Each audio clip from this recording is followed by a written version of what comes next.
पहली मुलाकात। हमने कई बार सुना है, अब तो मुझे चेहरा देखकर ही समझ आने लगा है। आपकी मम्मी के चेहरे को देखकर ही मैं समझ गई कि यहाँ भी ना ही होने वाली है। आज सुबह घर में कुछ ज़्यादा ही खटपट चल रही है, जिस वजह से मेरी नींद भी जल्दी खुल गई। उठकर जैसे ही मैं कमरे से बाहर गया, मम्मी शुरू हो गई। मम्मी, अच्छा हुआ तू खुद ही उठ गया, वरना मैं अभी आने ही वाली थी तुझे उठाने के लिए। चल अब खड़ा मत रह, जल्दी से तैयार हो जा। मुझे पता है कि कहाँ जाना है, लेकिन फिर भी मैंने मम्मी से पूछा, आरब क्यों मम्मी? अच्छा, अब कोई नाटक फिर करने की सोचना भी मत। जा जल्दी तैयार हो जा आरब।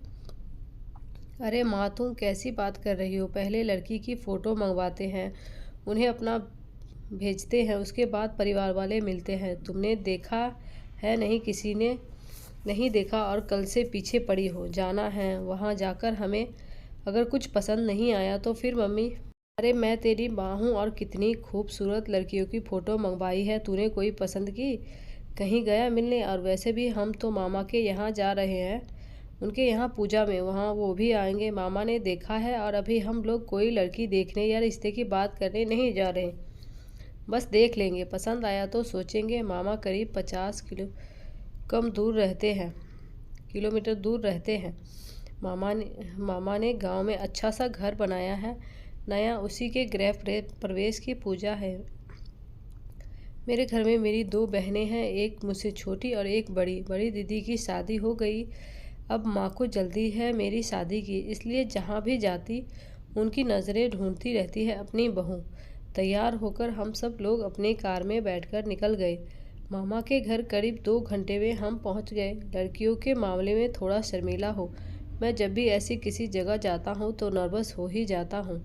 वहाँ जाकर सब लोग पूजा में बैठ गए। मैं वहाँ बैठा बैठा सभी को देख रहा था। लड़कियों को देखकर यही सोच रहा था कि कहीं यह तो नहीं, कहीं यह वाली तो नहीं। खैर, पूजा ख़त्म हो गई।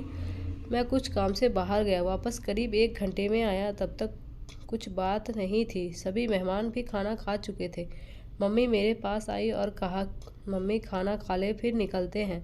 और सुन, लड़की मैंने देखी है, मुझे कोई खास नहीं लगी। लड़की को उसके दादा दादी ने पाला है, शायद मामा ने उनसे भी बात चलाई होगी, इसलिए अब वो कह रहे हैं एक बार लड़का लड़की को अकेले में बात करवा दीजिए। वे लोग जिद के आगे मना नहीं कर पाई। तू एक बार बात कर ले आरब। माँ, जब तुम्हें ही पसंद नहीं है तो मुझसे क्यों बात करवा रही हो? मम्मी, मैंने सिर्फ एक नज़र देखा है, ऐसे किसी के मुंह पर थोड़ी मना किया जाता है। तू बात कर ले, फिर बाकी मैं संभाल लूँगी।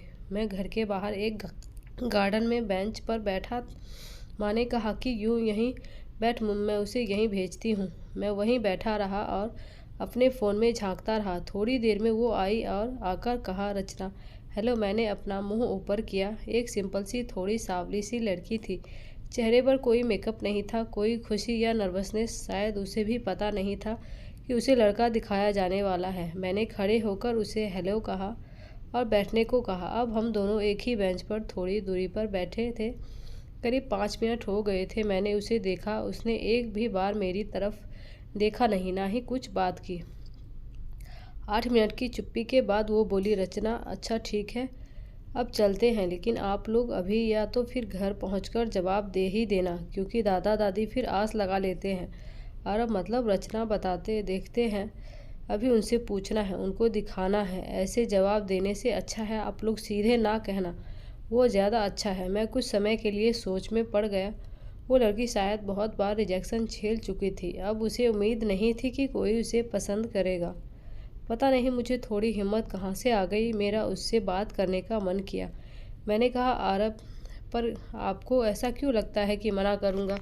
उसने पहली बार होगा जब मेरी तरफ देखा होगा। रचना, मैं आपको पहले ही बता दूँ कि मैंने बड़ी मुश्किलों के साथ अपनी पढ़ाई की है। अब मैं एक जॉब करती हूँ, अपने दादा दादी की जिम्मेदारी मुझ पर है। शादी के बाद भी मैं यही करूँगी, उनका मेरे सिवा कोई नहीं। उनका ख्याल रखना मुझे ही रखना है। आपकी मम्मी जी को भी मैंने सब पहले ही बता दिया।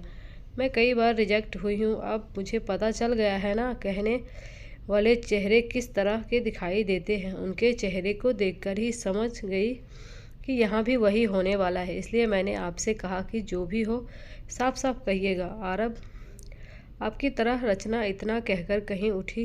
रचना चले आरब, रुकिए, मुझे आपसे कुछ बात करनी है। रचना थोड़ी सरप्राइज हुई और फिर बैठी। कुछ मिनट का हमारे बीच फिर सन्नाटा रहा, लेकिन मेरे मन में बहुत कुछ चल रहा था। मैंने उन 15 मिनट में मन ही मन एक फ़ैसला ले लिया और उसी समय मैंने रचना को कहा, आरब, जवाब अभी तक आपने सुना है, अब आप जवाब देना। रचना, क्या मतलब है?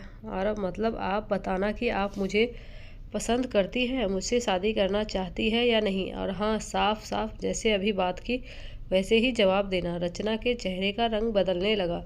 चेहरे पर जो बेरुखी थी वो अब धीरे धीरे शर्म और हंसी में बदलती दिख रही थी। रचना, इतनी जल्दी भी मत कीजिए, अपने घर वालों से बात कर लीजिए, और ऐसा भी ना कि आप अभी हाँ कह दे फिर शादी के बाद बदल जाए। आरब, नहीं बदला तो? रचना, जाइए पहले घर पर बात करिए। आरब, वो सब मैं देख लूँगा, आप अपना सोचिए कि आपके दिल में क्या है। इतने में ही मेरी छोटी बहन की आवाज़ आ गई, मम्मी बुला रही है। मैंने जाने के पहले फिर कहा, आरब, अगर आप अपना नंबर देना चाहे तो। रचना ने कुछ नहीं कहा, शायद उसे अभी तक विश्वास नहीं था। मैंने अपना नंबर उसे एक कागज़ पर लिखकर दे दिया। घर जाने पर सबसे पहले मैंने माँ को बताया कि मुझे लड़की पसंद है। मम्मी, क्या क्या बोल रहा है? तुझे पहले कितनी अच्छी अच्छी लड़कियाँ दिखाई, तूने पसंद नहीं किया? ऐसा क्या जादू कर दिया रचना ने? माँ ने शायद मन बना लिया था कि उन्हें ना कहना है, लेकिन मैंने उनकी सारी प्लानिंग को चौपट कर दिया। अरब, माँ, पता नहीं, लेकिन मुझे लगता है तुम्हें इससे अच्छी बहू और मुझे इससे अच्छी पत्नी नहीं मिलेगी। मन की साफ और सुंदर है। अच्छा किया तुमने उसकी तस्वीर नहीं दिखाई, सीधा मुलाकात ही करवाई। ऐसा लगा नहीं कि मैं उससे पहली बार मिला, जैसे कि कब से जानता हूँ। और माँ पापा भी मान गए और जल्दी से जवाब दे दिया। जैसे ही रचना ने कहा था, मामा के हाथ खबर भिजवा दी, हमारी हाँ है। अगले दिन रचना का फ़ोन आया। रचना, हेलो आरब। हाँ बोलो, जल्दी से बताइए, हाँ या ना। हाँ है तो हम शादी की तारीख निकलवाए। रचना कुछ नहीं बोली, सिर्फ रोने लगी। बहुत दिनों से शायद आंसू को संभाले बैठी थी, रोके बैठी थी। आज पूरे बाहें मैंने भी उसे रोने दिया। यह थी हमारी पहली मुलाकात। सिर्फ 15 मिनट में प्यार हुआ और शादी हो गई, और मैं सही साबित हुआ। अब मेरी माँ कहती है कि मुझे इससे अच्छी बहू नहीं मिल सकती थी।